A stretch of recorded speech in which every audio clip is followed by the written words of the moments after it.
ইতিমধ্যে কালি আমি ঘোষণা কৰিছোঁ আগন্তুক বিধানসভা নিৰ্বাচনত ৰাইজৰ দলৰ কাৰাৰুদ্ধ সভাপতি অখিল গগৈয়ে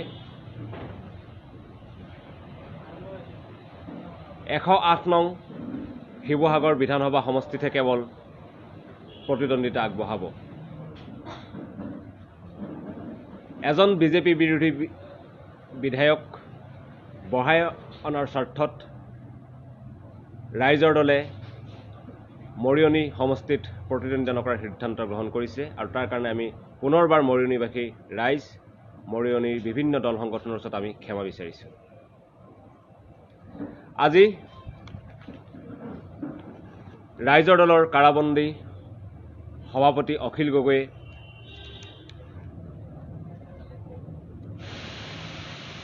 আগন্তুক বিধানসভা নিৰ্বাচনত শিৱসাগৰ সমষ্টিবাসী ৰাইজ লগতে সমগ্ৰ অসমবাসী ৰাইজক তেখেতক শিৱসাগৰ বিধানসভা সমষ্টিত জয়ী কৰি আনিবলৈ এক আহ্বান জনাইছে।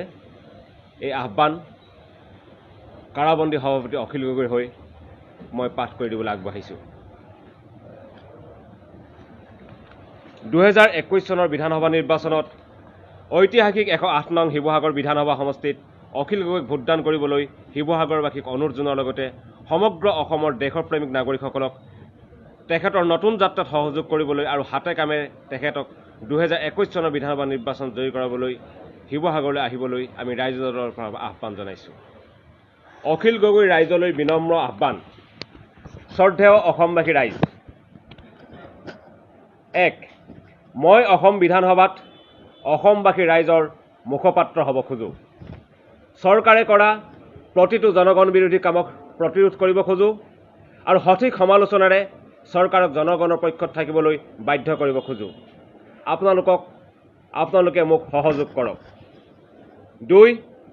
অসম চৰকাৰখনে যাতে দিল্লীৰ ওচৰত আত্মসমৰ্পণ নকৰে, ৰাইজৰ প্ৰতিনিধিসকল যাতে দিল্লীৰ এজেণ্ট নহয়, ৰাইজৰ প্ৰতিনিধিৰূপে দিল্লীত জাতিটোৰ সমস্যা আৰু স্বাৰ্থক যাতে দৃঢ়তাৰে তুলি ধৰে, তাৰ বাবে মই যুক্তি আৰু তথ্যৰে সকলো জনপ্ৰতিনিধিক পতিয়ন নিয়াব খোজোঁ আৰু অথবা সতৰ্ক কৰি দিব খোজোঁ। বিধানসভাত লোৱা যিকোনো জনগণ বিৰোধী সিদ্ধান্তৰ বিৰুদ্ধে আৰু অসমবাসীৰ মৌলিক সমস্যাৰ স্থায়ী সমাধানৰ বাবে সিংহৰ দৰে গৰজি উঠিব খোজোঁ। 4. অসমৰ মৌলিক সমস্যাসমূহ সমাধানত বিজ্ঞানসন্মত পথ ল'বলৈ দিছপুৰ আৰু দিল্লীক বাধ্য কৰিব খোজোঁ। 5. সংসদীয় ৰাজনীতিৰ প্ৰতি ক্ৰমান্বয়ে গঢ়ি উঠা অনাস্থা আৰু বিশ্বাসহীনতাৰ বিপৰীতে বিশ্বাস আৰু আস্থা আৰু জাতিৰ ভৱিষ্যত নিৰ্মাণৰ স্থলীত পৰিণত কৰিব খোজোঁ। মই দৃঢ়তাৰে কওঁ যে ৰাজপথৰ সংগ্ৰামৰ পৰা পলায়ন নহয়, জনগণৰ সংগ্ৰামক বিধানসভাত সংসদত দৃঢ়তাৰে উত্থাপনৰ বাবে এয়া এক উত্তৰণ। 2021 চনৰ বিধানসভা নিৰ্বাচনত মই ঐতিহ্যপূৰ্ণ 108 নং শিৱসাগৰ বিধানসভা সমষ্টিটোৰ প্ৰাৰ্থীৰূপে সকলো শিৱসাগৰ সমষ্টিৰ ৰাইজৰ মৰম আৰু আদৰ বুটলিব খোজোঁ। মোক এই সমষ্টিটোত ভোট দি অসমৰ আপোচবিহীন জাতীয় সংগ্ৰামখনক আগুৱাই নিয়ক। 7. অসমক ভাল পোৱা আৰু ৰাজনৈতিক কদৰ্য পথলৈ ঠেলি দিয়াৰ বিৰোধিতা কৰা আৰু মূল্যবোধৰ ৰাজনীতিত বিশ্বাস কৰা সকলো অসমবাসী সচেতন নাগৰিকে মোক শিৱসাগৰ সমষ্টিত ভোটযুদ্ধত জয়ী হোৱাত সহায় কৰক। 8. মই অসমৰ সকলো সদাশয় নাগৰিকসকল আৰু সচেতন যুৱক যুৱতীসকলক অনুৰোধ জনাওঁ, শিৱসাগৰ নিৰ্বাচনৰ বাবে আপোনালোকে মোৰ হৈ প্ৰচাৰ আৰু ভোট সংগ্ৰহ কৰিবলৈ শিৱসাগৰলৈ আহক। অন্ততঃ এসপ্তাহ 10 দিন থাকি শিৱসাগৰত ৰাইজৰ দলৰ প্ৰচাৰ অভিযানত যোগদান কৰক। বিধিগতভাৱে এজন প্ৰাৰ্থীৰ নিৰ্বাচনৰ খৰচ নিৰ্ধাৰণ কৰা হৈছে 30 লাখ। মই যিহেতু কাৰাৰুদ্ধ হৈ আছোঁ আৰু মোৰ কোনো জমা টকা নাই, সেয়েহে অসমবাসী সকলো নাগৰিককে মোক আৰ্থিকভাৱে সহায় আগবঢ়াবলৈ অনুৰোধ জনাইছোঁ। যিসকলে ভোটযুদ্ধৰ বাবে মোক দান বৰঙণি দিব খোজে তেখেতসকলে তলৰ বেংক একাউণ্টত সেই ধন জমা দিব পাৰিব। বেংকৰ নাম ভাৰতীয় ষ্টেট বেংক দিছপুৰ শাখা, account number 4061709121, IFSC code SBIN 0003030। মই আকৌ এবাৰ কৈ দিছোঁ, অখিল গগৈক ভোটযুদ্ধৰ বাবে যিসকলে দান বৰঙণি দিব বিচাৰে তেখেতসকলে ভাৰতীয় ষ্টেট বেংকৰ দিছপুৰ শাখাৰ 400617 709121 একাউণ্ট নম্বৰত অখিল গগৈক ভোট যুদ্ধৰ বাবে দান বৰঙণি দিব পাৰিব আৰু এই একাউণ্ট নম্বৰৰ IFSC কোড হৈছে SBIN 0003030। এইটো নিৰ্বাচন আয়োগৰ নিৰ্দেশনাত খোলা সম্পূৰ্ণ এক নতুন একাউণ্ট আৰু ইয়াৰ তন্ন তন্ন হিচাপ নিৰ্বাচন আয়োগক দিব লাগিব। একাউণ্ট নম্বৰটো মই আকৌ এবাৰ কৈ দিছোঁ 4006170921 IFSC কোড SBIN 0003030। 10 নম্বৰ, শিৱসাগৰবাসীক মই প্ৰতিশ্ৰুতি দিওঁ, ৰজাদিনীয়া শিৱসাগৰৰ ঐতিহ্য আৰু অৰুণোদয়ৰ পৰা আৰম্ভ হোৱা শিৱসাগৰৰ আধুনিক বৌদ্ধিক ঐতিহ্যৰ সমন্বয়েৰে শিৱসাগৰ সমষ্টিক এনেকুৱা জাকত জিলিকাকৈ সজাম যে প্ৰকৃত অৰ্থতে শিৱসাগৰ ভাৰতবৰ্ষৰ আইকনিক ছাটত পৰিণত হ'ব। শিৱসাগৰক অসমৰ অন্যতম শিক্ষিত সমষ্টিৰূপে গঢ়ি তুলিম। প্ৰতিটো পৰিয়ালৰ এজনকৈ সদস্যক স্থায়ী সংস্থাপনৰ আঁচনি ল'বলৈ, প্ৰতিটো পৰিয়ালক বিশুদ্ধ খোৱা পানী যোগান দিবলৈ, প্ৰতিডৰা পথাৰত জলসিঞ্চনৰ ব্যৱস্থা কৰি বছৰৰ সকলো সময়তে খেতি কৰা আদৰ্শ সমষ্টিৰূপে গঢ়ি তুলিবলৈ, প্ৰতিটো পৰিয়ালক মাটিৰ পট্টা দিবলৈ, বানখহনীয়া সমস্যাৰ সমাধান কৰিবলৈ, শিৱসাগৰ নগৰক শ্ৰেষ্ঠতম চাফ চিকুণ নগৰ ৰূপে গঢ়ি তুলিবলৈ আৰু শংকৰ আজানৰ ঐতিহ্যৰে শিৱসাগৰক সমন্বয়ৰ সংস্কৃতিৰ থলীৰূপে গঢ়ি তুলিবলৈ মোৰ তন মন আৰু চৰকাৰী বেচৰকাৰী ধন ঢালি দিম। 11, মুঠতে মোক বিধায়ক ৰূপে জয়ী কৰক, মই মোৰ সৰ্বোচ্চ ঢালি দিম শিৱসাগৰৰ লগতে দেশ মাতৃৰ সেৱাৰ বাবে। কথা দিলোঁ, বিধায়ক পুঁজিৰ প্ৰতিটো নয়া পইচাৰ সৎব্যৱহাৰ হ'ব। কথা দিলোঁ, শিৱসাগৰৰ প্ৰতিটো চৰকাৰী কাৰ্যালয় জনগণ অনুকূল কৰা হ'ব। দুৰ্নীতিমুক্ত আৰু স্বচ্ছ কৰিবলৈ সৰ্বোচ্চ প্ৰকাৰৰ চেষ্টা কৰিম। কথা দিলোঁ, সমষ্টিবাসীৰ সুখে দুখে সদায় একেলগে থাকিম, ৰাইজে বেয়া পোৱা কোনো জাতিদ্ৰোহী কাম নকৰোঁ। 14, সাম্প্ৰদায়িক ফেচিবাদী শক্তি বিজেপি আৰু RSSক প্ৰতিৰোধ কৰিবলৈ সৰ্বোচ্চ প্ৰকাৰে চেষ্টা কৰিম আৰু কোনো পৰিস্থিতিতে বিজেপিৰ লগত আপোচ নকৰোঁ। প্ৰতিশ্ৰুতি দিলোঁ, এনে কোনো জাতীয় স্বাৰ্থ বিৰোধী স্থিতি নলওঁ যাৰ বাবে সমষ্টিবাসী আৰু অসমবাসী মোৰ বাবে লজ্জিত হ'ব লগা হয়। মোৰ আটাইতকৈ ডাঙৰ সপোন হ'ল এইবাৰ প্ৰথম বৰ্ষখন বিধানসভাৰ অধিৱেশনত অসমত বলৱৎ নহয় বুলি প্ৰস্তাৱ ল'ব খোজোঁ। পুনৰ শিৱসাগৰ সমষ্টিবাসীক মোক ভোট দি জয়যুক্ত কৰিবলৈ অনুৰোধ জনালোঁ। পুনৰ অসমবাসী সচেতন ৰাইজক শাৰীৰিকভাৱে শিৱসাগৰলৈ আহি অথবা আৰ্থিকভাৱে বৰঙণি দি আমাৰ এই নতুন সংগ্ৰামী পথত উৎসাহ যোগাবলৈ অনুৰোধ জনালোঁ। 5 বছৰৰ শাসনত বিজেপি চৰকাৰে মোক প্ৰায় 2 বছৰ জেলত ৰাখিলে। আপোনালোকে মোক ভোট দিলে মোৰ কাৰামুক্ত হোৱাৰ পথো মুকলি হ'ব। আশা কৰোঁ আপোনালোকে মোক সহযোগিতা কৰিব। জয় আই অসম। ধন্যবাদেৰ অখিল গগৈ, ৰাইজৰ দলৰ প্ৰাৰ্থী 108 নং শিৱসাগৰ বিধানসভা সমষ্টি।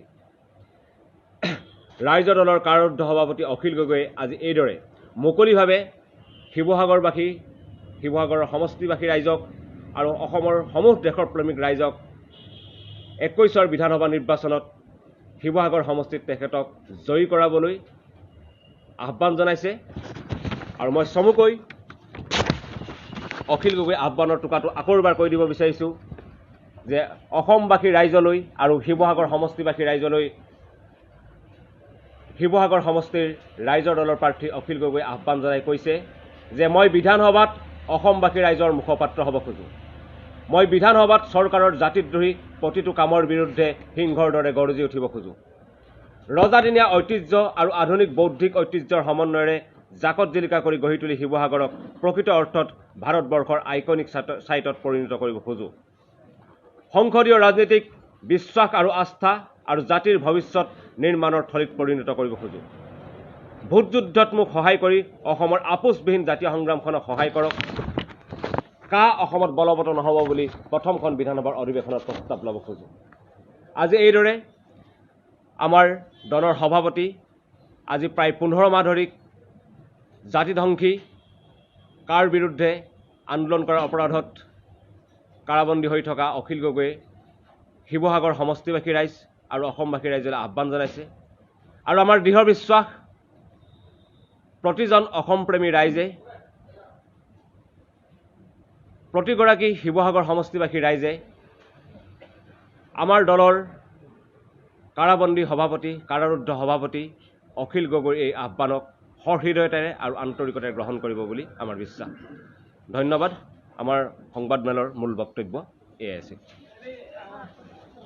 যিটো মৰিয়নিৰ কথাটো ক'লে আপুনি তাতে এজেপিৰ প্ৰাৰ্থী অলপ বছৰ প্ৰাৰ্থীত্ব নাকচ হৈছিল তেনেস্থলত আপোনালোকৰ প্ৰত্যাহাৰ দি এজেপিক কাক ৱাকঅভাৰ দিব বিচাৰিছে বিজেপিক নে কংগ্ৰেছক আমি কাকো ৱাক অভাৰ দিবলৈ মৰিয়নি সমষ্টিত বিধানসভা সমষ্টিত প্ৰতিদ্বন্দ্বিতা আগবঢ়োৱা নাই যিহেতু দলৰ কাৰাৰুদ্ধ সভাপতি অখিল গগৈয়ে দুটাকৈ সমষ্টিত মনোনয়ন দিছিল আৰু ৰাইজৰ প্ৰবল দাবী আহিছিল যে এটা সমষ্টিত প্ৰতিনিধিত্ব কৰিব লাগে আৰু এটা সমষ্টিত প্ৰতিনিধিত্ব কৰি অন্যটো সমষ্টিত বিজেপি বিৰোধী বিধায়ক যাতে জিকি আহে তাৰ কাৰণে তেখেতে আমি দলে পদক্ষেপ গ্ৰহণ কৰিব লাগে আৰু বিজেপি বিৰোধী শিবিৰৰ যাতে ভোট বিভাজন নঘটে তাৰ কাৰণে আমি এই সিদ্ধান্ত গ্ৰহণ কৰিছোঁ আমি পুনৰ দৃঢ়তাৰে ক'ব খুজিছোঁ আমি বাৰম্বাৰ কৈ আহিছোঁ যে বিজেপি বিৰোধী শক্তিক ঐক্যবদ্ধ কৰিবৰ কাৰণে বিজেপি বিৰোধী শক্তিক আগন্তুক 21 বিধানসভা নিৰ্বাচনত জয়ী কৰাই আনিবলৈ আমি ৰাইজৰ দল দৃঢ়ভাৱে সংকল্পবদ্ধ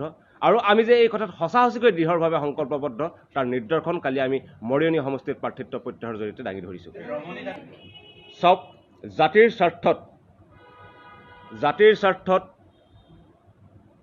অখিল গগৈয়ে নিজৰ মাতৃৰ কাটৰ আহ্বানকো নেওচা দি মৰিয়নি সমষ্টিত প্ৰাৰ্থিত্ব প্ৰত্যাহাৰ কৰিছে আৰু আমাৰ এই ত্যাগক আজি কোনো স্বীকৃতি নিদিলেও আমি জানো যে প্ৰতিজন অসমপ্ৰেমী নাগৰিকে এদিন হ'লেও এই কথা বুজি পাব আৰু ইতিহাসে জাতিদ্ৰোহী বিজেপিক পৰাভূত কৰিবলৈ ৰাইজৰ দলে আৰু ৰাইজৰ দলৰ কাৰাৰুদ্ধ সভাপতি অখিল গগৈয়ে কৰা এই চৰম ত্যাগক নিশ্চিতভাৱে এদিন স্বীকৃতি দিব মৰিয়নি বিজেপি প্ৰাৰ্থী ৰমণী তাতীয়ে কৈছে যে অখিল গগৈয়ে যিটো প্ৰত্যাহাৰ কৰিছে পৰাজয় ভয়ত আৰু কৈছে যে কংগ্ৰেছৰ সৈতে গোপন মিত্ৰালি হৈছে নেকি অখিল গগৈ চাওক নিৰ্বাচনৰ সময়ত বিভিন্নজনে বিভিন্ন কথা কৰিব বোকাচতীয় ৰাজনীতি কৰিব আপোনালোকে যদি আজি শিৱসাগৰ মৰিয়নি সমষ্টিলৈ যায় আপোনালোকে গম পাব যে মৰিয়নি সমষ্টিবাসী ৰাইজে অখিল গগৈক মৰিয়নি সমষ্টিৰ জনপ্ৰতিনিধি কৰিবলৈ কেনেধৰণে উদ্বাউল হৈ আছে তাৰপিছতো আমি কেৱল এজন হ'লেও যাতে বিজেপি বিৰোধী বিধায়ক বাঢ়ি আহে তাৰ স্বাৰ্থত এই সিদ্ধান্ত গ্ৰহণ কৰিছোঁ গতিকে পলায়নৰ পৰাজয়ৰ ভয়ত প্ৰত্যাহাৰ কৰাৰ কোনো ধৰণৰ প্ৰশ্ন উঠিবই নোৱাৰে কিন্তু এই ক্ষেত্ৰত মিত্ৰ সংগঠন বীৰ লাচিত সেনাই এই আপোনালোকৰ এই যিটো দূৰদৰ্শিতা অদূৰমুখী আৰু অপৰিপক্ক ৰাজনৈতিক দল বুলি আখ্যা দিছে চাওক এই মুহূৰ্তত বিভিন্নজনে বিভিন্ন কথা ক'ব আৰু আমি ভাবোঁ আমি এক পৰিপক্কৰ সিদ্ধান্ত গ্ৰহণ কৰিছোঁ বিভিন্নজনে বিভিন্ন কথা ক'ব কিন্তু আমি আমাৰ যি নীতি সেই নীতিত অচল আছোঁ আৰু আমাৰ এই নীতি হ'ল 21 বিধানসভা নিৰ্বাচনত যিকোনো প্ৰকাৰে বিজেপিক প্ৰতিহত কৰিব লাগিব বিজেপি বিৰোধী প্ৰাৰ্থীক জয়ী কৰাই আনিবলৈ বাস্তৱসন্মত ৰণকৌশল গ্ৰহণ কৰিব লাগিব তাৰ কাৰণে আমাৰ যি ৰণনীতি সেই ৰণনীতিত আমি অবিচল হৈ আছোঁ